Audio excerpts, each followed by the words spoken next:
Hello everyone.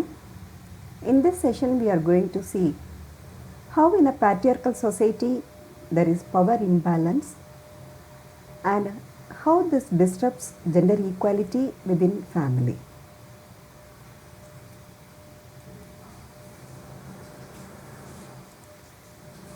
Taking into consideration social conditioning, the word conditioning you are familiar with, just like air conditioning, society is conditioning us to behave in a particular manner.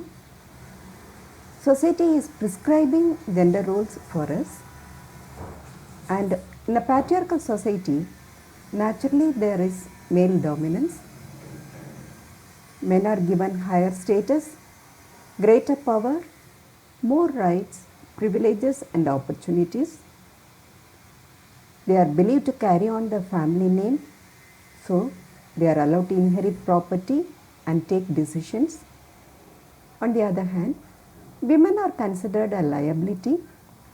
There is no sense of belonging for them. Right from younger days, they are told that they belong only to their husband's family. And so freedom and opportunities to develop are also restricted for them. These gender expectations of society have negative consequences not only on women but also on men. These expectations limit the choices of the men folk. Some of them might like to be dancers, musicians, cooks, or tailors, but the society does not allow them to become all these because that is considered to be the realm of women folk. Society indirectly pushes them into becoming muscular and macho men, whether they want it that way or not. There are many expectations on women, and this enforces many restrictions on women. It restricts how they dress, what they say, where they go, whom they meet. Everywhere there is restrictions. It creates an identity crisis for women. Some women would like to enter the realm of men folk, but they are not allowed to do so, and they are not able to fall in line with their expectations in society. So, identity crisis results for them. Their choices are also limited. It makes them unable to realize their dreams. Ultimately, they feel inferior. Social psychologists talk about the work in a family and they categorize it into three groups. First one is the productive work, which is economically paid work. Then comes the reproductive work, that is giving birth to babies and taking care of the family.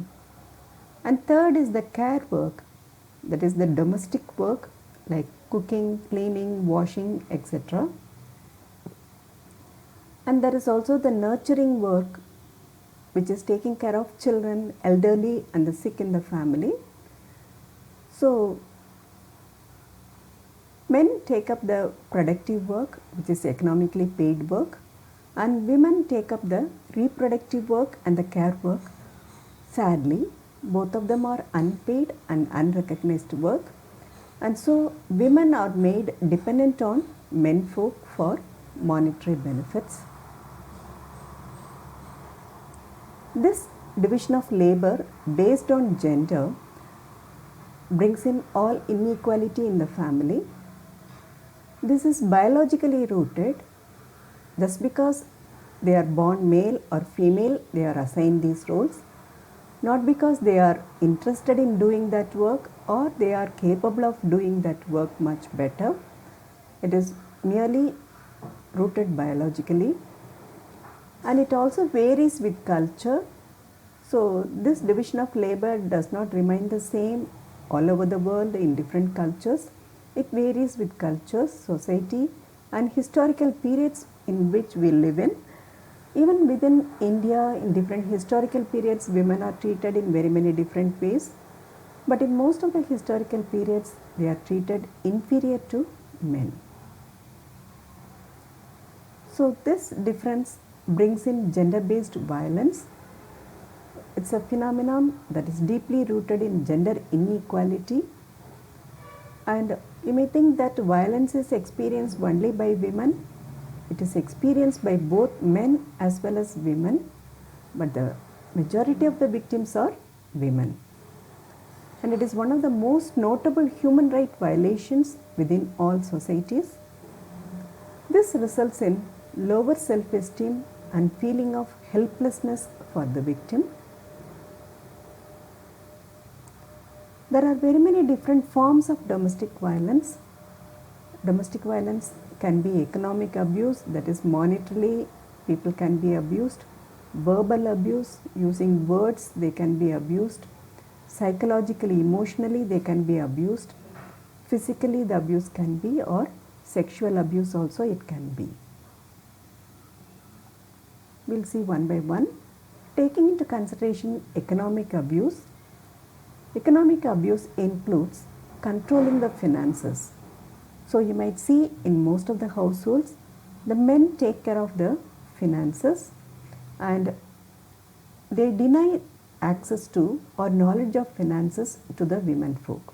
So women don't even have any access to money, and they don't even know what is the income of the family, what is the expenditure of the family, or if it is a family business, they won't even know whether it is running on profit or loss.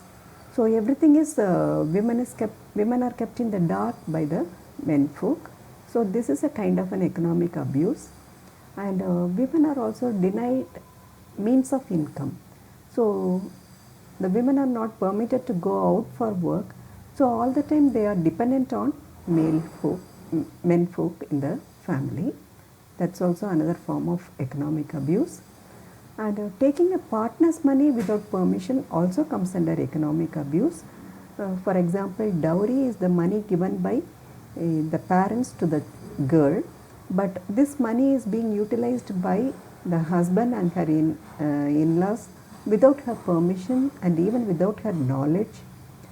And in some families you find that women are forced to be the main income provider. Men may be drunkards and they may not be going for work, they may be lazing around, and they indirectly force the women to earn money for the family. So all this will come under economic abuse. And considering verbal abuse, how words can hurt people, words can even kill people. And when people are constantly told that you are stupid, you are worthless, you are ugly, you are hopeless, you are no good, and all those things, then it causes psychological stress for the victim, and it also harms the reputation of the person. Threatening and scolding, everything comes under verbal abuse. Taking into consideration psychological abuse, a woman undergoes a lot of psychological abuse. She survives female feticide, female infanticide, and even when she grows up, she is neglected as a girl child. Only the male child is taken care of with great care, and she is forced into early marriage because parents think that if the girl is married off, then their work is over. And so she is forced into early marriage, and in her in-laws' house also, if they are expecting more and more dowry, then she is into psychological trauma, and her movements are controlled in the in-laws family, and her interactions with others are monitored, and even if she becomes a widow, there is discrimination in society for women. There is physical abuse as well. Beating, striking and causing injury all come under physical abuse. And as you can see from the picture, not only women experience physical abuse, even men experience physical abuse. There is sexual abuse as well.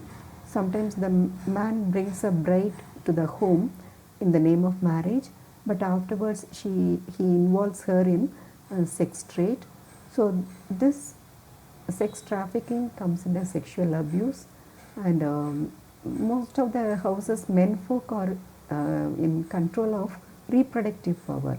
So how many children they should have, or how often the conception should be, everything is decided only by the menfolk and imposing family planning forcefully. So sometimes women are forced to undergo family planning operations, and normally they say it is much easier for menfolk, but men don't want to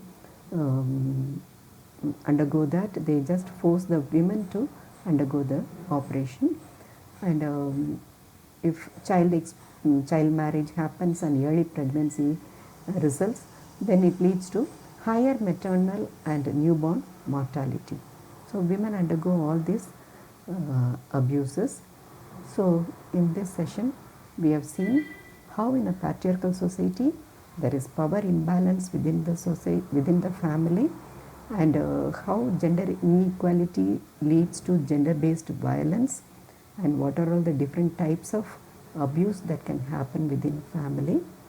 In the next session we will see how this kind of violence can be handled by both men and women for in a very amicable manner for peaceful coexistence. Thank you.